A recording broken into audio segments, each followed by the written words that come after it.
Agora silêncio que eu vou cantar o fado. Você aí, brasileiro, com certeza já viu algum trecho ou cena da dublagem portuguesa de Dragon Ball Z. E logo em seguida deve ter estranhado ou deve ter rido pra caramba. Não só pelo costume ou pela diferença de sotaque, mas é porque ela também é bastante peculiar, digamos assim. Vegeta! Olha bem! Mas como tudo na vida tem uma razão, assim como a censura de One Piece da 4Kids, por mais horríveis que sejam, também tiveram uma razão, essa também deve ter tido. Por que diabos ela saiu desse jeito? Por que não foi uma dublagem normal, entre aspas, como na maioria dos países? Por que fizeram um monte de mudança nos nomes, diálogos e etc? Não sei! Então, decidi pegar meu cachimbo de investigador pra investigar. E no vídeo de hoje você vai conhecer a história da dublagem portuguesa de Dragon Ball Z. E é claro que tem que avisar aqui sempre, né, que esse vídeo não tem intenção nenhuma de ofender ou desmerecer a dublagem de Portugal. É apenas no intuito de entreter e informar o pessoal para que eles não fiquem que nem papagaios na internet repetindo: A dublagem de Portugal é um lixo, devolve nosso ouro. sem nem conhecer a história antes. Mas antes de começar, por favor, eu te peço, deixa o like se você quiser mais vídeos como esse, redes sociais no comentário fixado e bora! A primeira coisa que você precisa saber é que a dublagem portuguesa do anime foi feita em cima da versão francesa. Sim, da França. Isso era algo bem comum, tivemos casos parecidos aqui também. Inclusive no próprio Dragon Ball, onde a versão brasileira do anime foi feita em cima da versão mexicana.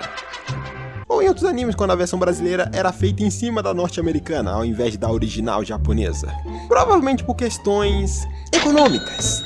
E poderem se basear na versão francesa, que eles também herdaram as pérolas horríveis da versão francesa. Como por exemplo, Kakaroto, que virou Cachalote. Cachalote! Broly! Cachalote!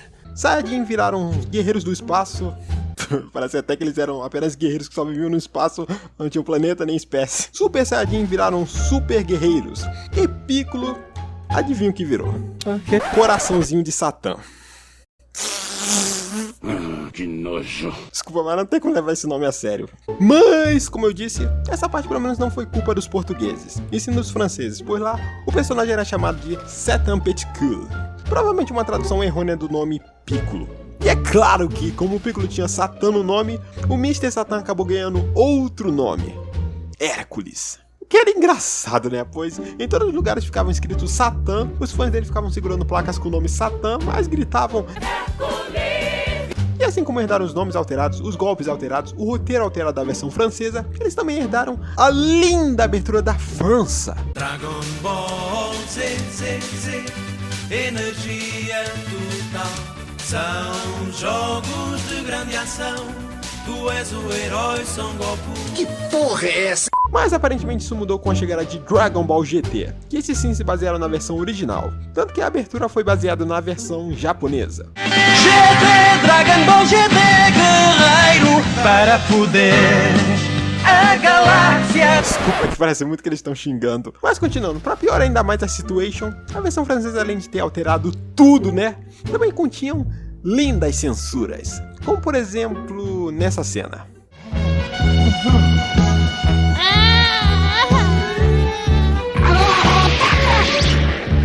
Vamos! O quê? Que porra é essa? Se alguém puder traduzir o que aconteceu nessa cena, eu ficaria super agradecido. E se você acha que a situação tá ruim, tá feia, aprende uma coisa: tudo pode ficar pior ainda. Infelizmente, os fãs europeus de Dragon Ball foram muito azarados, pois essa versão da França foi distribuída para todos os países da Europa praticamente. Ou seja, todos eles herdaram as pérolas da França, incluindo, é claro, Portugal. Em 1995 a série chegava na TV portuguesa. E assim, temos que lembrar aqui que estamos falando de anos 90. Naquela época os animes ainda estavam engateando em diversos países. E assim, cada país tem a sua cultura e tal, mas é inegável que a maioria deles viam os animes como sendo algo infantil. Tipo, eles estavam acostumados com o desenho da Hanna-Barbera, da Disney, e aí do nada chegou uma animação que tem Violência, sangue, brutalidade. É claro que ia dar uns probleminhas, né?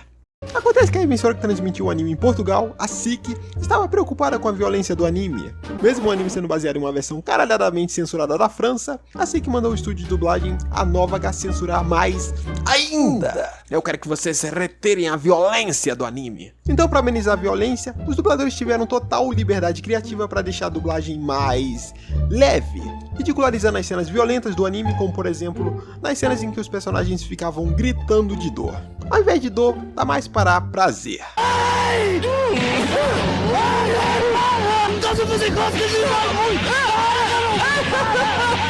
Gosto de fazer durar o prazer. Ao invés de você ficar chocado com a violência e com a morte dos personagens, você ria.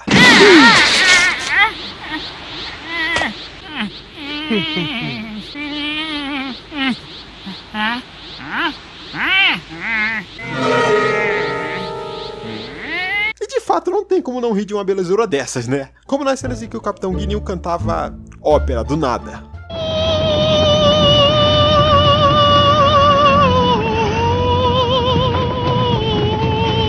Ou na cena em que a Videl tá apanhando quase até a morte, mas o narrador fica lá tirando um sarro dela. Ah, isso! Veja como a Videl está a mim com os olhos azuis!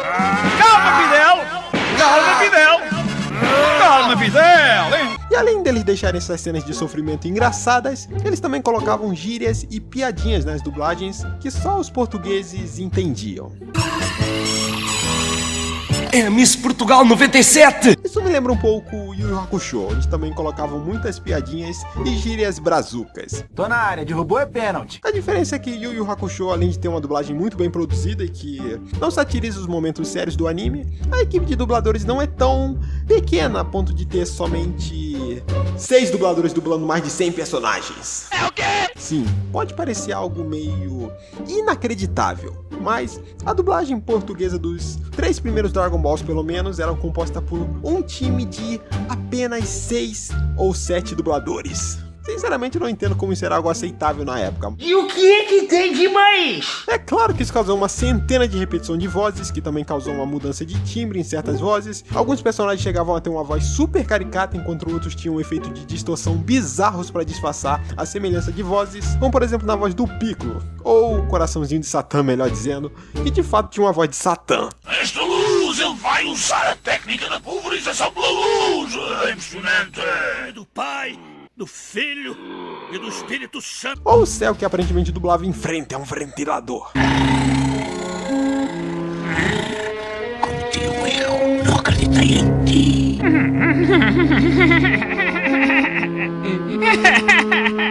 Pra você ter uma ideia, foi falado que quando o Vegeta apareceu, ou Vegeta como é pronunciado em Portugal, o responsável pela dublagem disse para o dublador não se preocupar muito e que ele podia usar a voz normal dele, pois o personagem só ia aparecer em meia dúzia de episódios.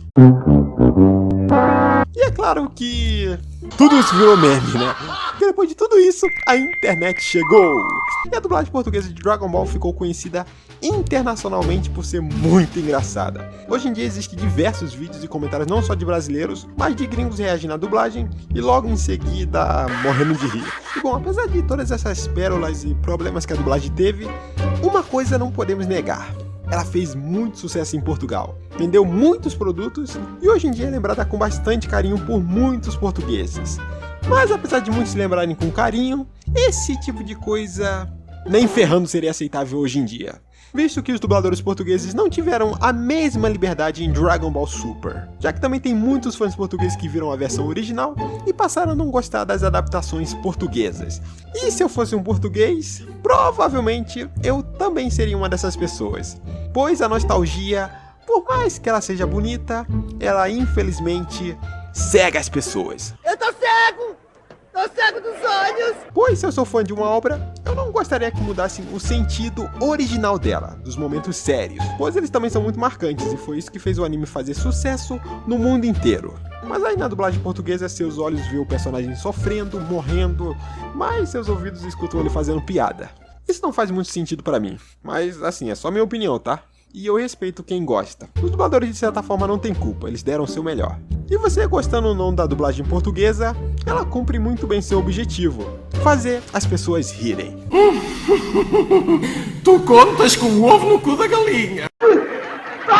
importante lembrar que cada país tem a sua cultura e seu jeito de dublar. Então, por favor, não tente ficar que nem bicho do mato brigando por causa de dublagem nos comentários. Enfim, esse é o motivo da dublagem portuguesa de Dragon Ball ser o que ela é hoje. Me diz o que vocês acharam. Vou ficando por aqui e até o próximo vídeo.